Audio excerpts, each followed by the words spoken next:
47 Ronin. I can't immediately think of another 3D movie that Keanu Reeves has been in. Uh, Perhaps there are, I just can't think of any. Now, the 3D I found to be very balanced, and I don't mean boring or unimpressive. This may be the most appropriately textured stereo I have seen. On every scene, I kept thinking, this just feels right. Seemed like a perfect balance that gives us a dimensional stage for the movie to play on. The 3D is never the character. Occasionally, they do throw a little something out to the screen, and it's appreciated. Now, despite it feeling very appropriate, it is often very shallow, especially for the establishing shots. Now, there are some beautiful shots of the country that I would have really enjoyed looking more deeply into.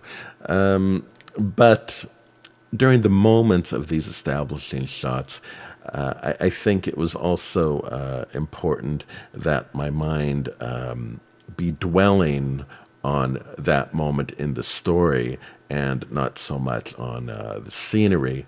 So it still kind of worked. This is a movie that doesn't need distraction from its narrative.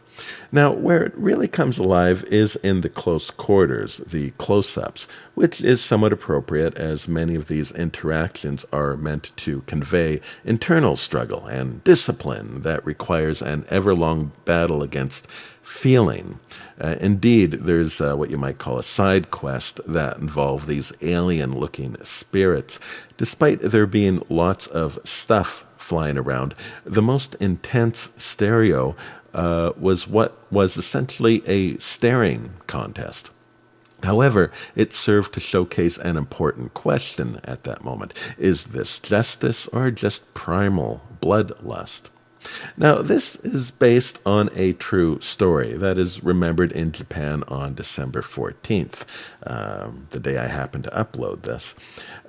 There was no witchcraft in the original story, but there was bribery, which I suppose is a type of enchantment. Although adding the witchcraft element does somewhat diminish the story as it makes the state a victim instead of a guilty party. And I think the element of a guilty state is important to the original story. Now, that Keanu Reeves character is fictional, but he does serve as a microcosm of the overall story, careful to never overstep his boundaries, and yet will to protect his master, his purpose. The honor was true. Honor is rare and rarely honored. As a kid, I struggled to understand the story of King David, specifically at the moment he became king, which was at the death of his predecessor, Saul, who had been actively seeking to kill David. If you don't know, how it happens is a commoner came across Saul, who was tangled up in some bushes, and hoping for a reward, he killed the king and brought the news to David. Instead of a reward, he was immediately executed. David angrily proclaiming, "Who are you that kills a king?" David himself had a chance to kill Saul earlier in the story and did not, despite being on the run. Some say it was because, despite Saul's jealousy, that David still considered him a friend. Perhaps. I think, though, that despite the predicament, David loved his God, and that meant treating the kingdom of that God with the love and care that you'd give a baby, and spare no mercy for the man that would hurt that baby. So the most touching thing about 47 Ronin is they had a similar respect, love, if you will, for the mechanism of their nation.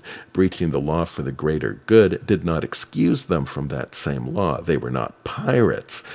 In a way, their punishment was a judgment on the state itself for dealing without honor. In a way, they died for the sins of the state, if you will.